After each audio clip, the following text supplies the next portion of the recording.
And I got to a point where I'd have all these patients that would come in and see me. They would have like minor issues, but they wouldn't be able to fully recover from them. And then I'd see them a little bit later and it would be a different issue, but something slightly similar. They wouldn't fully recover. And they would have all these comorbidities of all these health issues that are going on. And people couldn't get to the point where they could figure out what was causing them because no one could really put a real defined label on it. They would use things like fibromyalgia. There'd be like patients with chronic fatigue syndrome, autoimmune disorders, all sorts of things like that. And I would see that these were the patients that just would not recover from what I was seeing, which was the musculoskeletal injuries. So at that point, my meditation practice was starting to deepen, and I recognized that there was this significant link, this massive link between the mind and the body. It's pretty well established within medicine nowadays, you know, that there's an influence of how our mind influences our body, and then obviously it's pretty significant how your body influences your mind. You know, you stub your toe, you get angry. You eat too much food, you get lethargic in your mind, you know, so there's all these interwoven kind of links. So I recognized that the difficulty with all these situations were that their nervous system was contributing to the situation. And it wasn't that their nervous system was the cause, but the nervous system was something that was able to perpetuate the issues.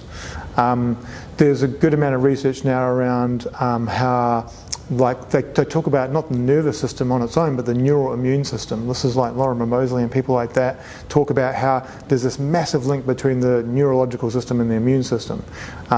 There's research around how thought processes and mind-body therapies, so therapies that work on your body and also your perspective about your body, not only change your point of view, but they actually change your body's functioning all the way down to a cellular and DNA level. There was a big systematic review, I think it was around about 10 years ago now, where they looked at mind-body therapies for the management of a range of different kind of chronic disorders. And they saw that there was a reduction in inflammatory genomic markers within DNA just through these mind-body therapies, which were like Tai Chi, yoga, kind of aspects of CBT and hypnosis and things like that. So there's this real major link between how the mind and the body interact. And I recognized that within meditation there was an opportunity to really kind of like hack the nervous system.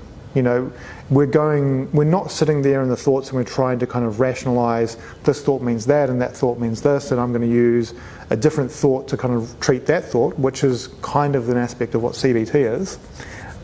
We're looking at one level deeper. Here are the thoughts. We're going to go one level deeper so that we can kind of change the hardwiring of the mind.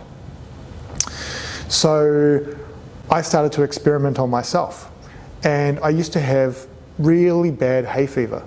What I realized, I was being meditation and my nose would get irritated and then it would start to run. And I would be like, oh man. And then I'd be starting to sneeze. And then I would have maybe like 2 days of literally like a tap on my nose. The tap had been turned on and it would be dribbling and dripping the whole time. I remember treating patients and I would stuff tissues up my nose.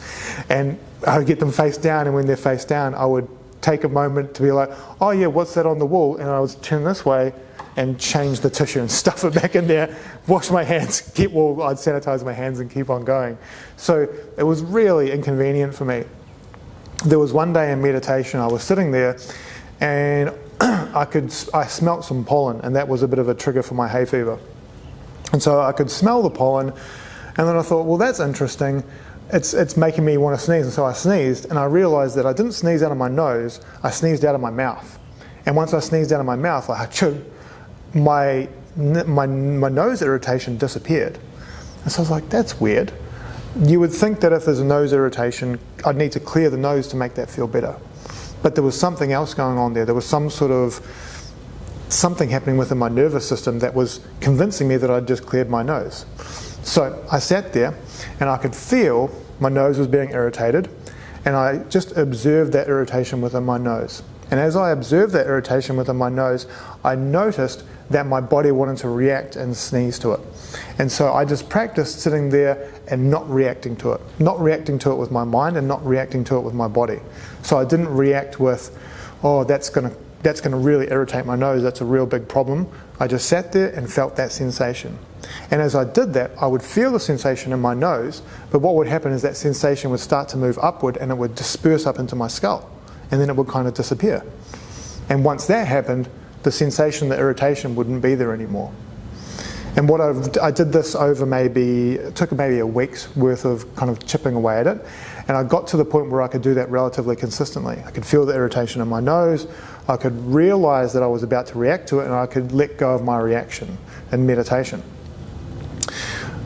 Then what that meant, there was no longer an irritation. So I would feel this thing in my nose, I wouldn't react to it, the irritation would disappear, and then my mind, my body, wouldn't react as if there was a problem with my nose.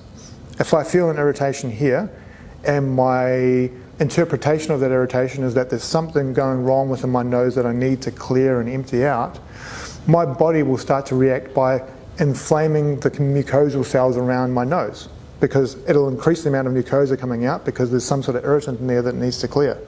Because there was no longer a reaction to it, that process didn't happen, no dripping nose. And then the hay fever was gone.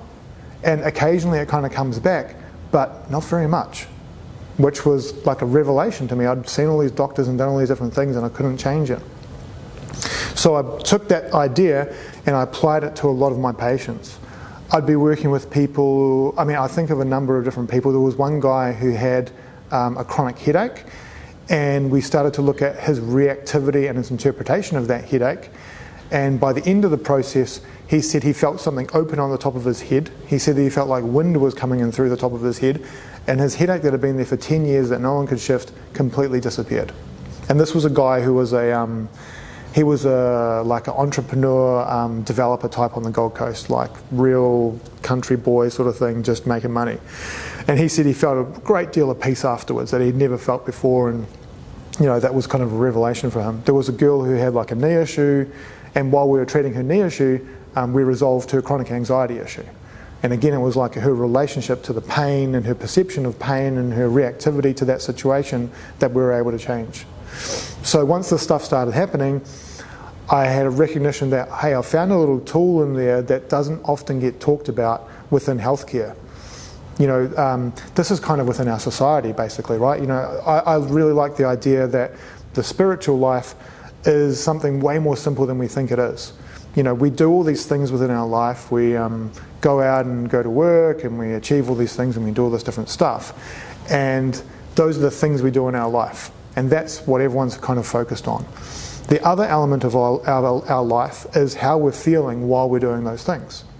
And that, as an essence, is the spiritual life, the spiritual experience. So it's the same thing with the mind and body. The body are the things that we're doing, but the mind is kind of the interpretation of the things that we're doing. And both of these things play off each other. So if we're looking in medicine especially, where we're treating something that's a physical condition, but it has an element that has of subjectivity, of experience, which may be driving or interacting or creating change within the physical element of it, we're not going to resolve that physical issue until we look at the experiential part of it. And so that's where, within medicine, I believe there needs to be a spiritual element that is complementary to the physical, biological component. Because we're treating people who have a nervous system, and the nervous system is experiential. And that experience significantly interacts with our hardwired biology, all our physical things.